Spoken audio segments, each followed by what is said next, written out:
가족 여러분 안녕하십니까?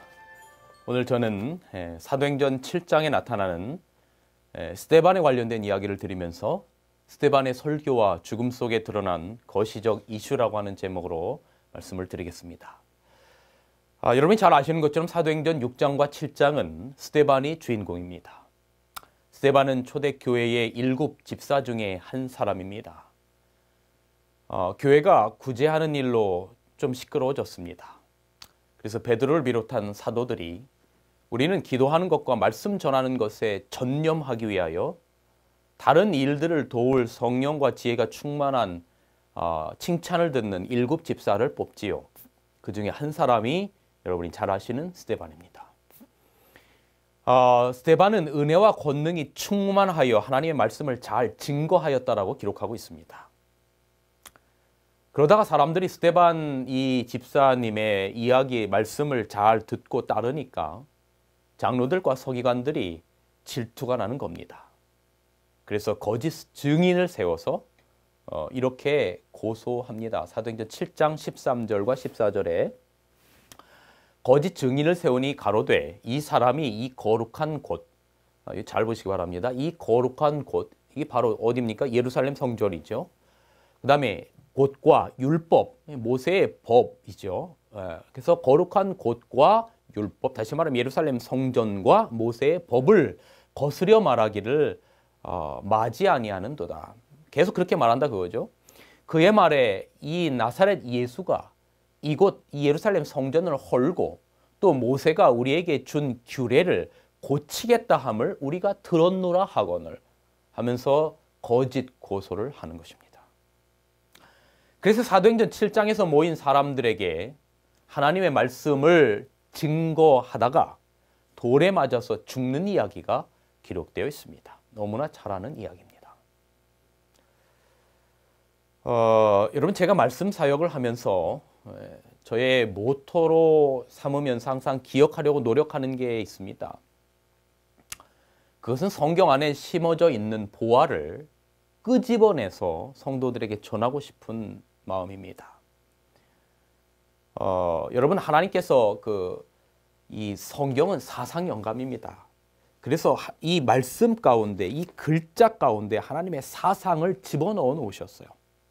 그래서 우리는 이 글자가 아니라 그 글자 가운데 넣어주신 그 사상을 우리가 사상에 집중시켜야 하는 겁니다. 그래서 그 사상이 우리의 것이 될 때까지 우리가 하나님의 말씀을 묵상해야 되는 겁니다. 그러니까 성경을 의미 없이 이 글자만 100번, 1000번을 읽는다고 성경이 우리의 마음 가운데 들어오는 게 아니라 성경이 그 글자 안에 심겨져 있는 하나님의 사상을 끄집어내어서 우리의 신비에 새겨야 되는 것입니다. 이렇게 될 때 우리는 고린도 후서 3장의 말씀처럼 하나님의 이 신비에 우리의 신비에 새겨진 하나님의 향기 나는 편지가 되는 것입니다. 오늘 말씀도 사도행전 7장 안에 들어있는 어떤 이런 거시적인 사상을 확인하려고 합니다. 그 안에 있는 그 겉의 내용은 이미 여러분이 너무나 잘 아는 이야기예요. 그래서 이 안에 들어있는 사상을 좀 끄집어내서 오늘 사실 이 짧은 시간 가운데 여러분들에게 다 이 말씀을 드리기는 너무나 부족한 시간이지만 그래도 가능한 한 이 시간 가운데 전체적인 그림을 좀 보여드리려고 합니다. 여러분 사도행전 7장 이 스데반의 설교와 죽음 안에는 성경 창세기로부터 요한계시록까지 관통하는 거시적인 주제가 들어있습니다. 그것은 바로 하나님의 성품에 관련된 문제고 우주의 대쟁투의 주제인 공의와 사랑, 율법과 성소, 모세와 예수 그리스도, 언약궤와 속죄소, 심판과 은혜, 하나님의 계명과 예수의 증거 등등의 이 이야기가 모두 담겨져 있는 책이 사도행전 7장입니다. 여러분 그 대쟁투 초기에 하나님의 사랑과 공의가 상충된다는 사단의 고소, 이 하나님의 성품에 관련된 문제를 사단이 온 우주 앞에 이 이의를 제기한 겁니다. 하나님의 사랑과 하나님의 공의가 조화가 되지 않는다라고 하는 것. 그래서 우리가 하나님의 법은 따를 필요가 없다라고 하는 것.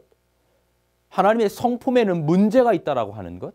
이것이 바로 사단이 태초부터 온 우주 앞에 하늘로부터 이 반역을 일으키고 나서부터 그가 드러낸 거시적인 이 이슈였습니다.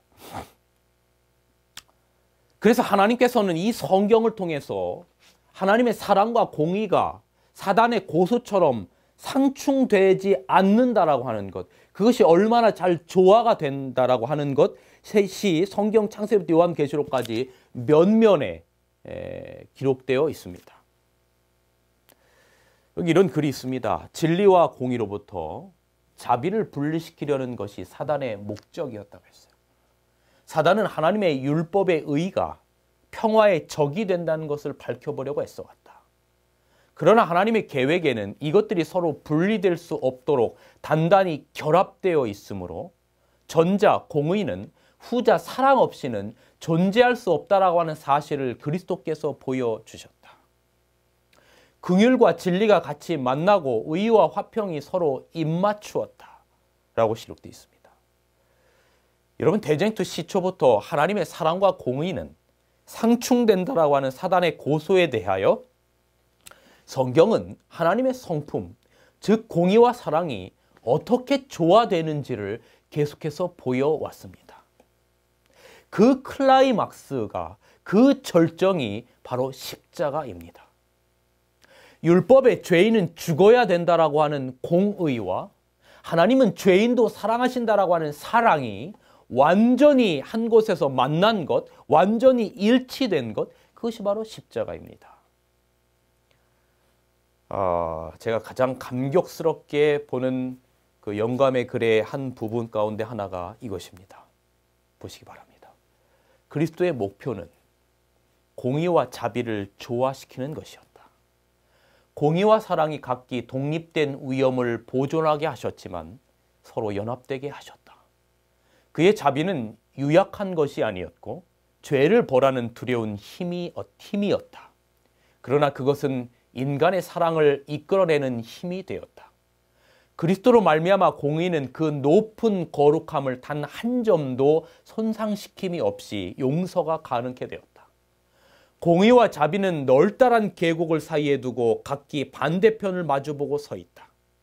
우리의 구속주께서는 신성에다 인성을 입으시고 인간을 위하여 점도 없고 흠도 없는 품성을 이루셨다. 그는 하늘과 땅 사이에 십자가를 심으시고 그것을 두 길, 곧 사랑과 공의를 끌어당겨서 서로 만나게 하는 물건이 되게 하셨으며 그 깊은 수렁을 건너서 사랑과 공의를 하나로 묶어 놓았다. 뭐가요? 십자가가. 공의가 그 높은 보좌에서 일어나 하늘의 모든 군대와 함께 십자가에 가까이 이르렀다. 거기에서 공의는 불의와 죄에 대한 모든 형벌을 담당하신 분, 하나님과 동등이신 분을 보았다. 공의는 완전히 만족하여 경건한 마음으로 십자가의 머리를 숙이고 족하다라고 말한다. 하나님의 율법은 죄를 결단코 가볍게 여기지 않습니다. 죄의 싹은 사망입니다. 그래서 우리가 죄의 문제를 결단코 가볍게 여기서는 안 됩니다. 그러나 하나님의 사랑은 죽음의 문제를 십자가에서 해결하시는 겁니다. 당신의 목숨을 버리시면서 말입니다.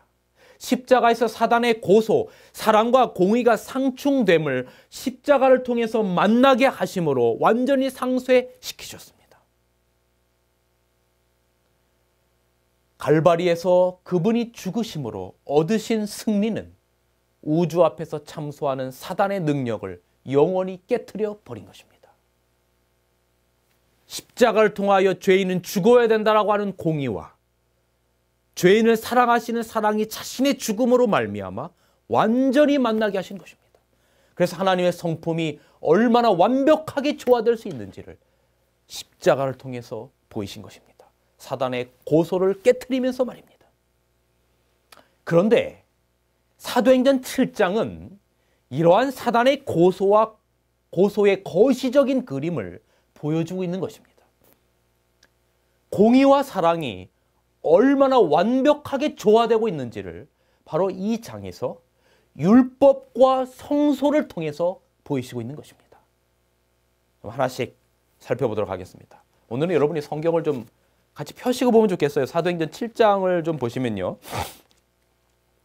사도행전 7장에 좀 성경을 좀 같이 펴시면서 보도록 하겠습니다. 사도행전 7장 전체가 성소, 특별히 이 지성소를 보여주고 있습니다.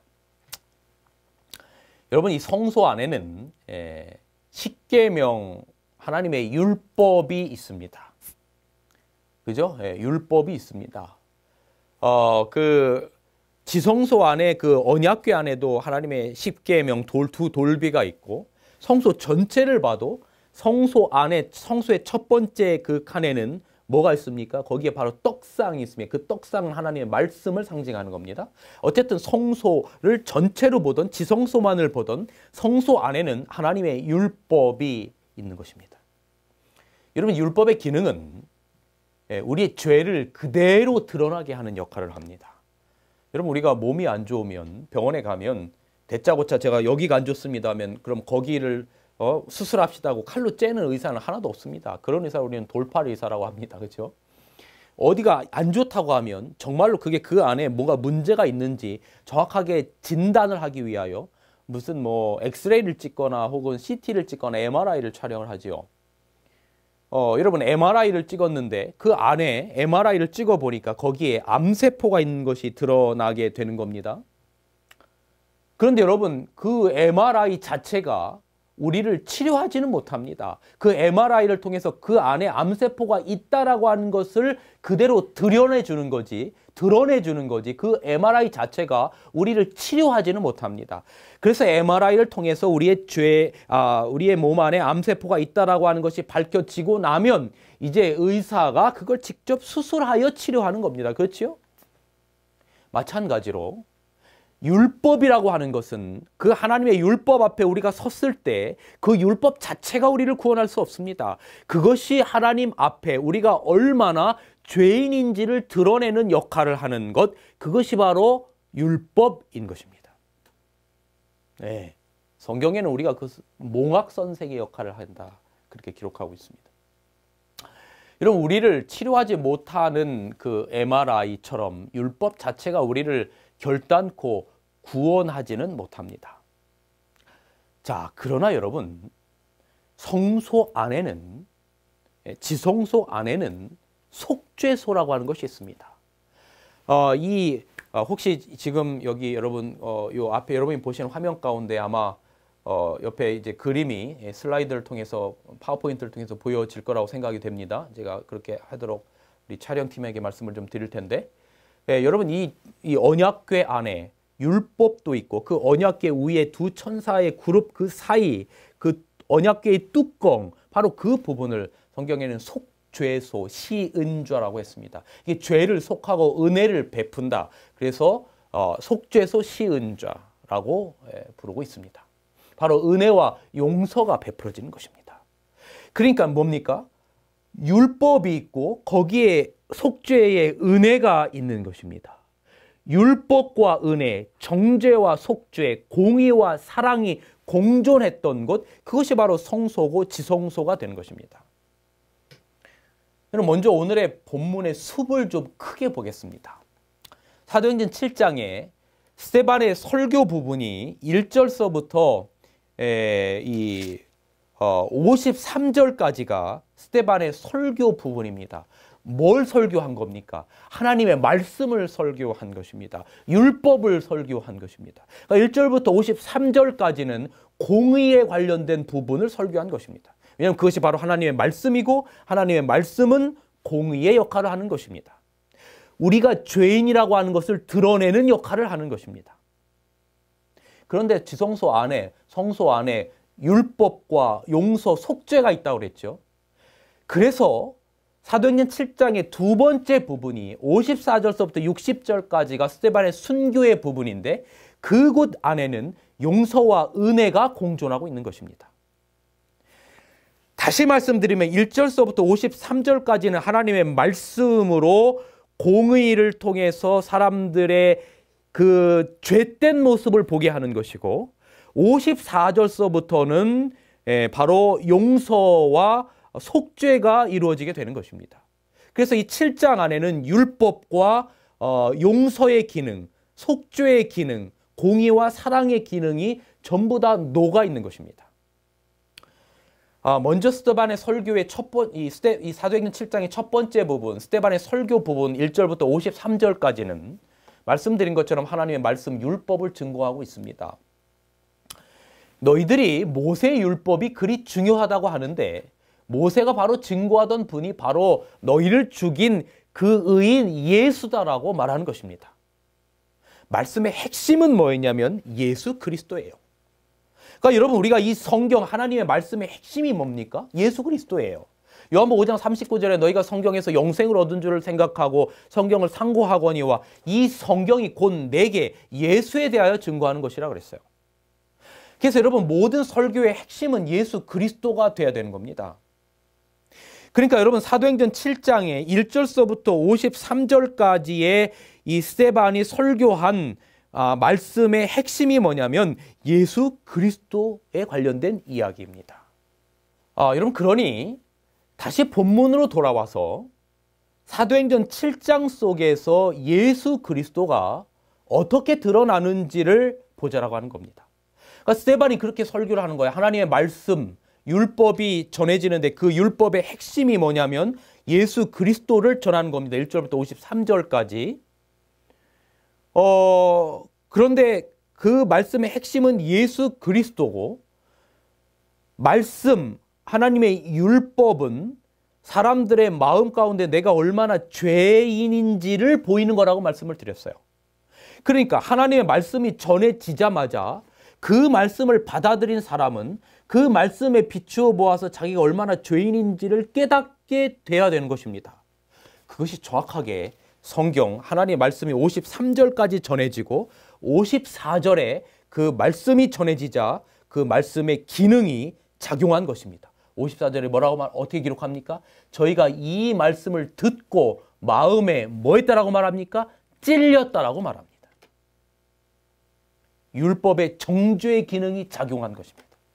하나님의 말씀이 성령을 통해서 그들의 마음 가운데 작용한 것입니다. 마음에 찔림이 있었던 것이죠. 여러분이 하나님의 말씀을 듣고 마음의 성령을 통해서 마음에 찔리면 그 다음에 어떻게 해야 합니까? 회개해야죠. 그런데 오늘 사도행전에는 말씀을 듣고 마음에 찔리긴 찔렸는데 그래서 회개가 있어야 하는데 오히려 스데반을 향하여 이를 갑니다. 그리고 돌을 던집니다. 여러분 우리가 하나님의 말씀을 들으면 반응이 두 가지로 나타나요.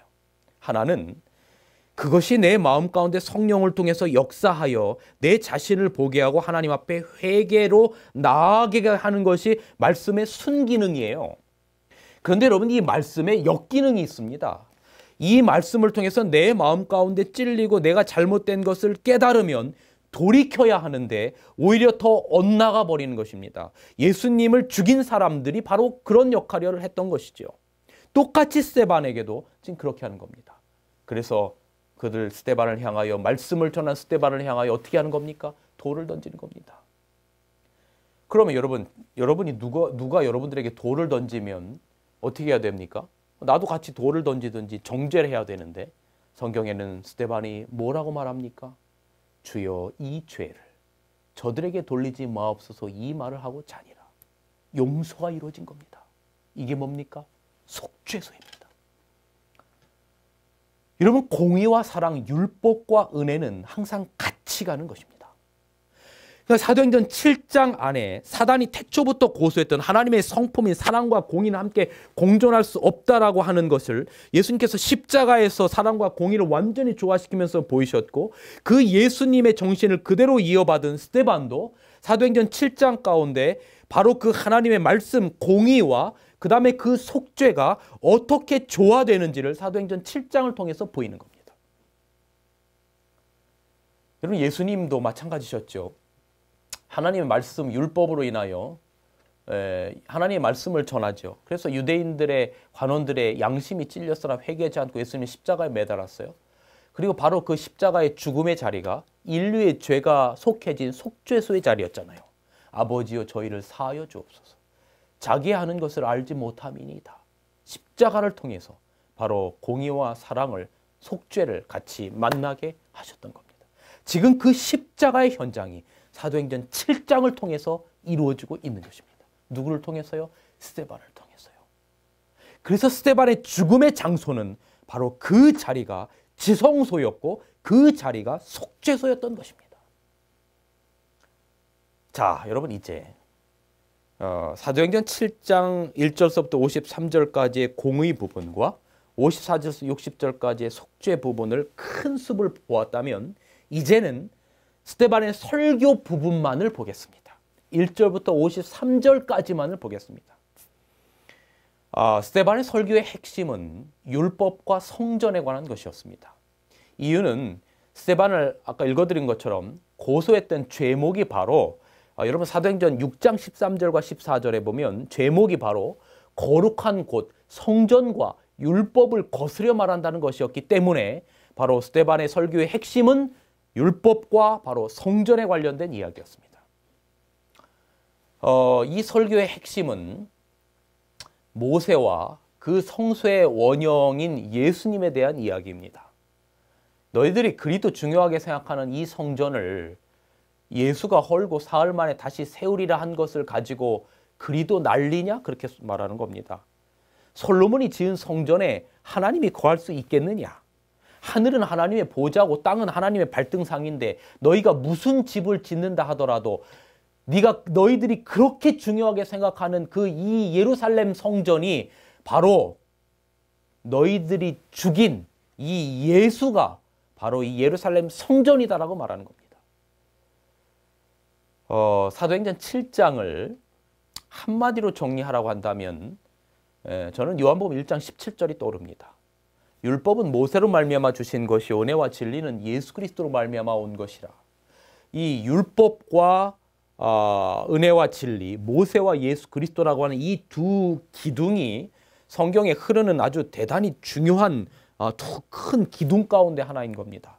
바로 공의와 사랑, 율법과 은혜, 모세와 예수 그리스도 이 같은 맥락으로 흘러가는 것입니다.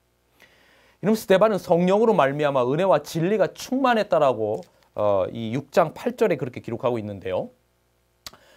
그리고 그 은혜와 진리의 원형이신 예수 그리스도를 은혜와 진리가 충만했던 스데반이 충만히 예수님에 대하여 증거하는 겁니다. 왜냐하면 예수님이 은혜와 진리의 원형이시기 때문이에요. 그리고 예수님처럼 하나님의 보좌를 바라보면서 돌을 던지는 자들을 향하여 용서를 하는 것입니다. 바로 그것이 성수였고 속죄소였던 거예요. 여러분 은혜와 진리가 충만한 스데반이라고 말했는데 은혜와 진리가 충만했던 분이 말씀드렸던 것처럼 누굽니까? 예수님이었어요. 요한복음 1장 14절에 보면 말씀이 육신이 되어 우리 가운데 거하심에 우리가 그 영광을 보니 아버지 독생자의 영광이요 은혜와 진리가 충만하다 그랬어요. 여러분 여기에 또 은혜와 진리의 이야기가 나옵니다. 여러분 은혜는 바로 사랑, 진리는 공의입니다. 그러니까 예수님이 은혜와 진리가 충만했다라고 하는 건 예수님 안에 공의와 사랑이 충만했다는 것이고 스데반이 은혜와 진리가 충만했다라고 하는 것은 스데반 안에 바로 그 공의와 사랑, 그 말씀과 용서 이 두 기능들이 얼마나 다 완벽하게 스데반 안에서도 조화되어 있는지를 보였던 것입니다. 여러분 예수님께서 십자가의 그의 삶에서 공의와 사랑의 조화를 보이셨고 그리고 지금 스데반이 태초부터 사단의 고소를 그의 설교와 죽음 속에서 그대로 녹여 보이고 있는 것입니다. 여러분 오늘 좀 내용이 좀 복잡합니다. 말씀드렸던 것처럼 이 내용은 사실 이게 좀 오랜 시간에 걸쳐서 천천히 좀 이렇게 칠펜에다도 좀 쓰면서 해야 되는 부분인데 이 짧은 한 45분의 시간 가운데 이 내용을 다 다루려고 하다 보니까 내용이 좀 복잡하게 됨을 용서하시고 양해해 주시길 바랍니다. 그러나 여러분이 그 전체 그림은 아마 충분히 이해가 되실 거라고 생각합니다. 여러분, 이 하나님의 성품을 그대로 드러내는 삶을 살아가는 사람들을 누가 가장 싫어하냐면 사단 마귀가 가장 싫어합니다.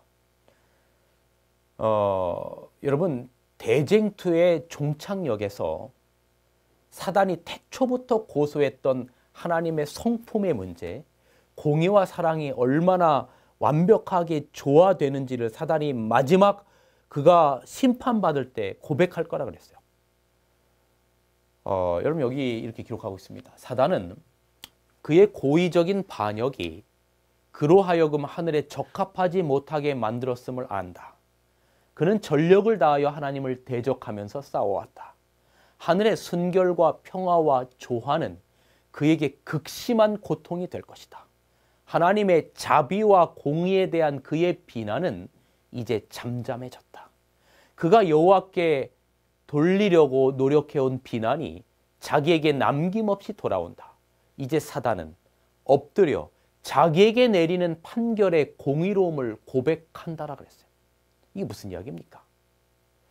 여러분, 태초부터 이어왔던 사단의 고소, 사랑과 공의와 하나님의 사랑과 공의가 조화되지 못한다라고 하는 것, 하나님의 사랑과 공의가 이 서로 어긋난다라고 고소해왔던 것이 십자가에서 온 우주 앞에 그 사단의 고소가 어떻게 잘못됐는지가 만방에 드러나는 것입니다.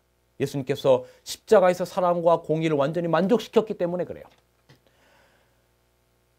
마지막 심판대에서도 이 사랑과 공의가 완전히 조화되어서 하나님은 사랑의 하나님이시며 그의 심판인 공의도 사랑의 열매로 완전히 조화된다라고 하는 것을 그가 인정하고 심판받고 소멸될 것이라고 기록하는 것입니다.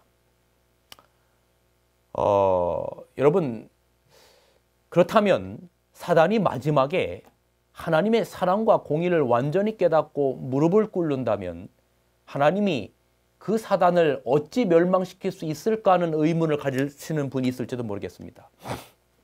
그런데 사단이 하나님의 사랑과 공의의 조화가 온전히 인정한다라고 하는 것을 인정하고 그가 죽게 되는 것인데, 죽게 될 터인데, 하지만 그의 자유의 의지로 선택한 그의 품성은 영원히 굳어져서 돌이키지 못하는 것입니다.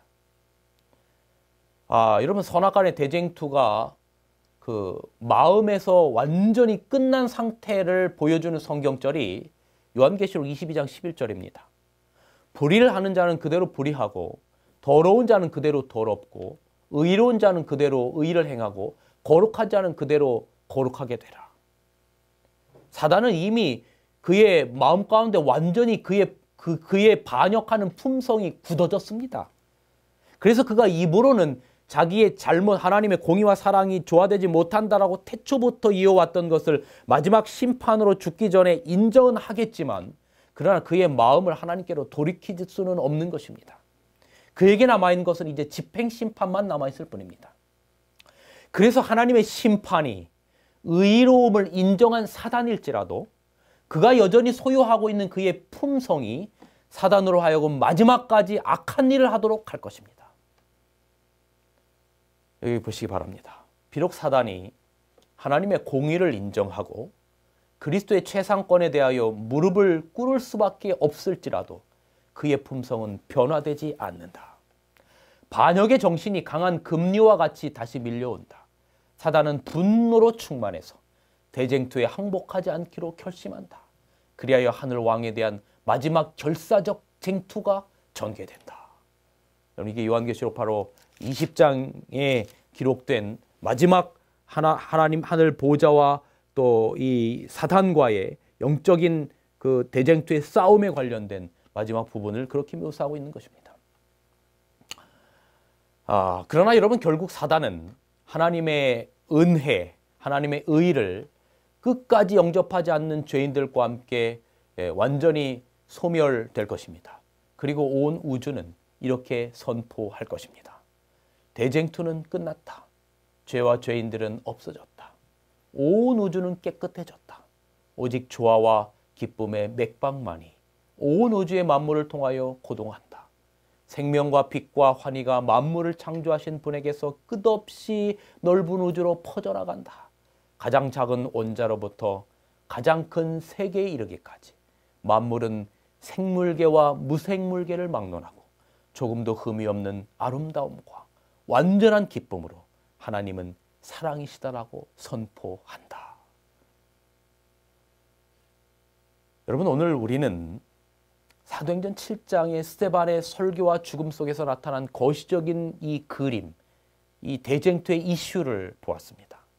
하나님의 공의와 사랑이 어떻게 완벽히 조화되는지, 율법의 공의로 말미암아 정죄받아 죽을 우리가 십자가의 은혜로 용서를 받았음을 보았습니다.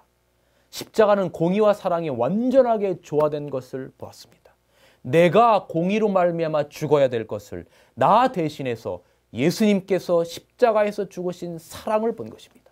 공의와 사랑이 완전히 만난 것입니다. 태초부터 세상 끝까지 하나님이 어떠한 가슴으로 율법에 의하여 죄인이라고 선포된 사람들을 사랑해 왔으며, 로마서 3장 21절처럼 그 죄인들을 하나님의 의인 예수님으로 말미암아 어떻게 다시 의인으로 삼으셨는지를 우리는 깨닫게 되는 것입니다. 그리고 오늘 사도행전 7장을 통해서 스데반은 온 우주 앞에서 하나님의 공의와 사랑의 성품을 완벽하게 조화시켜서 드러내었습니다. 자기를 죽이는 자들을 향하여 용서하는 속죄소, 바로 성전을 우리가 사도행전 7장은 스데반의 죽음을 통해서 보는 것입니다. 여러분, 오늘 우리가 하나님의 성전이라고 했습니다. 고린도서서 3장 16절에 너희 마음 가운데 성령이 거하시고 그러면 너희가 하나님의 전인 것을 너희가 알지 못하느냐고 했어요. 우리가 하나님의 성전이라면, 우리가 하나님의 성소고 지성소라면 우리의 안에서도 공의와 율법, 말씀과 속죄가 항상 같이 공존해야 하는 것입니다. 그래서 우리가 하나님의 말씀, 율법에 비추어 보아서 우리 자신을 매일매일 들여다보아야 하는 것입니다. 그리고 성령께서 내 마음 가운데 주시는 세심한 깨우침에 반응하고 내가 얼마나 죄인인지를 바울처럼 나는 날마다 죽는 경험을 해야 되는 것입니다.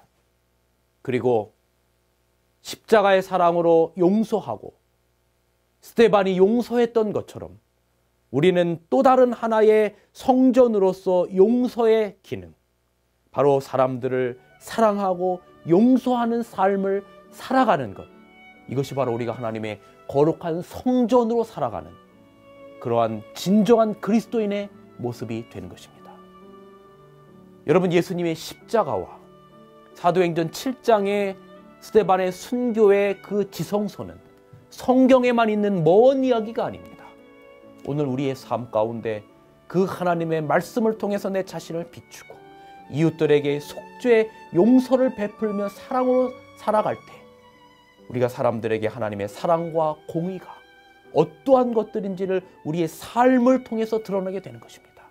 그렇게 될 때 우리가 있는 이곳, 우리가 걸어가는 그곳이 바로 하나님의 영광이 계시는 거룩한 성전이 되는 것입니다. 사랑하는 여러분, 오늘 우리는 하나님께서 하나님의 거룩한 성전으로 살아가도록 우리를 부르십니다. 비록 나는 부족하지만 성령께서 우리의 마음 가운데 거하시면 우리는 하나님의 성전의 기능을 제대로 하며 살아가게 될 것입니다. 그래야게 될 때에 우리는 하나님의 품성을 온전히 세상에 드러내는 그런 백성으로 살아가게 될 것입니다. 진리의 뿔 가족 여러분, 여러분이 있는 위치 그곳에서 매일매일의 삶을 하나님의 말씀 속에서 비추고 주님의 사랑을 세상 끝날까지 전하면서 살다가 우리 주님 영광 가운데 이 땅에 오시는 그날 주님을 맞이하는 여러분과 제가 되기를 바라면서 오늘 말씀을 드리겠습니다. 진리횃불 웹사이트에는 이 시대를 위한 하나님의 말씀이 준비되어 있습니다. 다음과 같은 성경 연구 자료를 통해서 하나님을 더 깊이 만나게 되길 간절히 바랍니다.